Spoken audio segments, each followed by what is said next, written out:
Hey, good afternoon, Bumble Jeepers. So it's Sunday, May 16th, middle of May. It's graduation day here at Blue Mountain Academy. Kids are just finishing up their graduation ceremony. I'm in the garage, of course. Just do a little update on things that are going on. Mark had the students working on that white thing. They got a lot of it put together. It's getting close.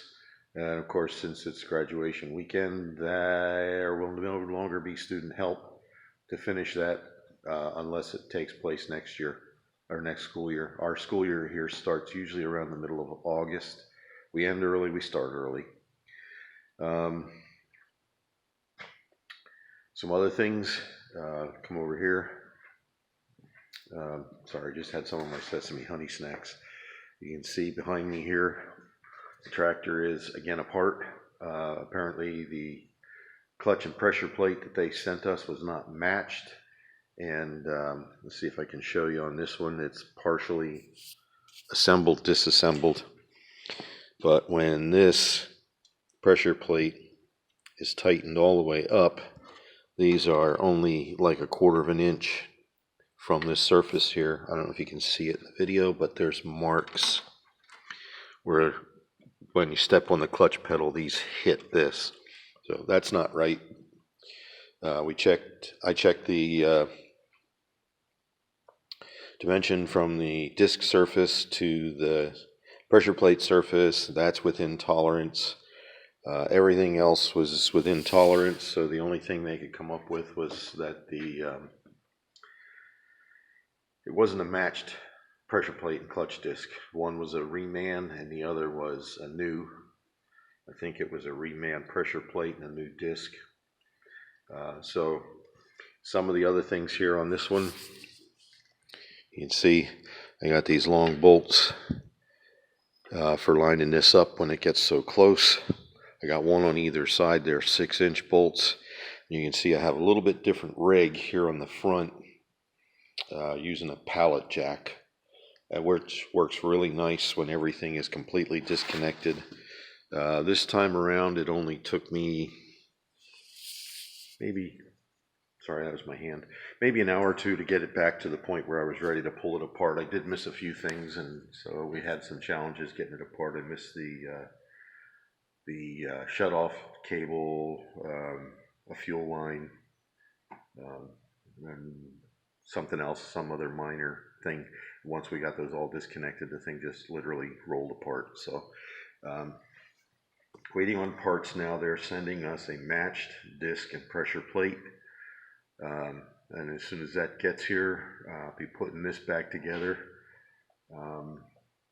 I've had a couple other projects in and out of here. I had a school bus in here with a tailpipe that was broke off, got that welded up. My welding's improving. Nothing to brag about, but it works. Still no word on the Kubota. That's a mess. They're trying to make up their mind if it's worth $5,500 to put another motor in it. I've got some guys saying we need to take the motor out and have the block repaired, and I don't see that as a viable option. While it may be possible, I don't see it as being a reliable, viable option.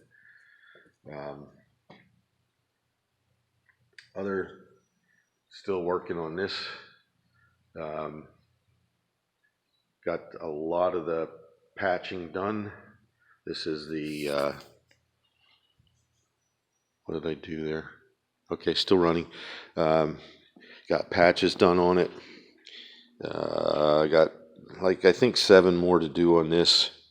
And then what I'm gonna do, like there and here on this side,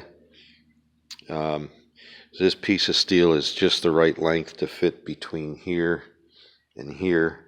And so what I'm gonna do is I'm gonna cut that and I'm gonna weld it along this top. If I have enough material, maybe I'll wrap it to the center. I was told that they don't like you welding on the corners of these frames because it creates a stress point. So what I'm going to do is wrap this with a C piece and weld it along the top and the bottom, and maybe butt weld it to this piece here. As you can see, I got the frame doublers. I decided to go ahead and repair those. I'm going to put those back in. They'll go back in there. I still have quite a few patches on that side to do on where the doublers go. Well, I have 3. This side is all patched up, top and bottom. I had to take this piece off. This is where the fuel tank bolts on, so I could get underneath and weld this patch in. See if I can get you around to see that. Yeah. So that welded back in, right on the money, made some lines. Going to be doing some work on this today. I think I'll get those done. Maybe get this ready to put the doublers back in. I still have those areas on both sides.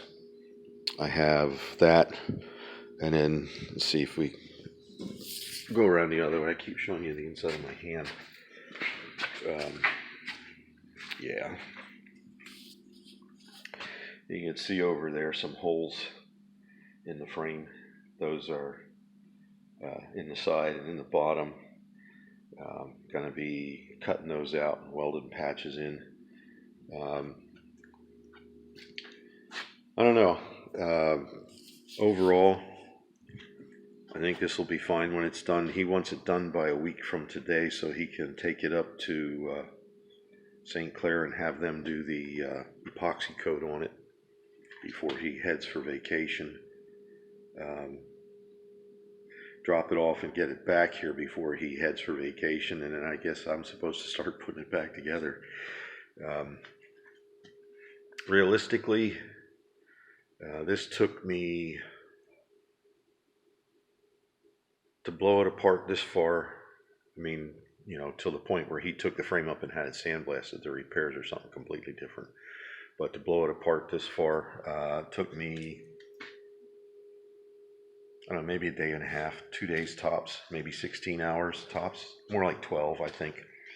But so that's where my progress is on this. I'm going to see what I can get done on this today.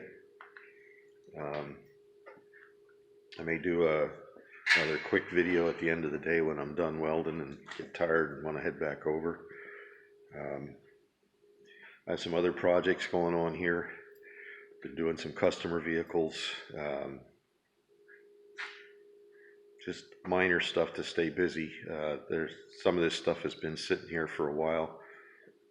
This tractor's been sitting in here for the better part of at least 2 weeks now. It's just a matter of getting parts. It's the second time I've had it split. This one actually comes apart pretty easy. I think bigger tractors are easier to work on than smaller tractors. The Kubota over here, like I said, they haven't made up their mind what they want to do.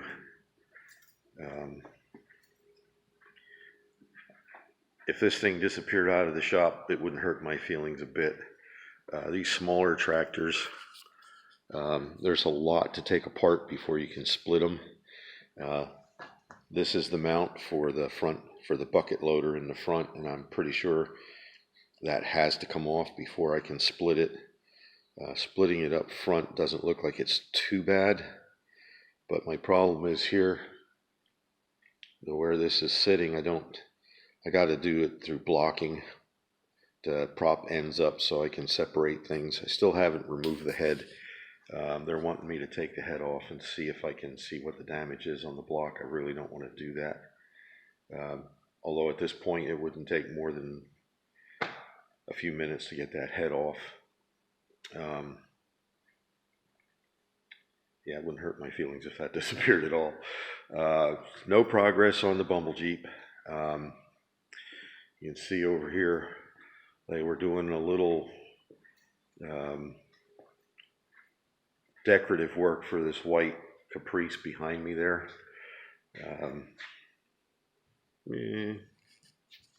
Sorry about the hand. Still recording. They freshened up the black on these. I would have gone over it with triple aught steel wool at first to shine everything up and make sure it was all nice and clean, but that can still be done without hitting any of this. And there's the paint booth. It's all filled up with crap from moving out of the rooms. Moved our mixing shelf out here. That was in this room back here. These are the rooms that the conference wanted us to surrender for their offices in the other part of the building. This was the mixing room / parts room, and then you can see the rest of the shop. We're under the mezzanine here. This was the parts room.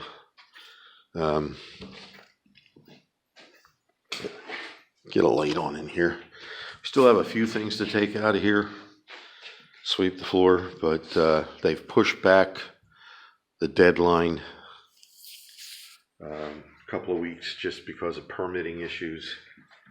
So that's given us a little more time. Sorry about that.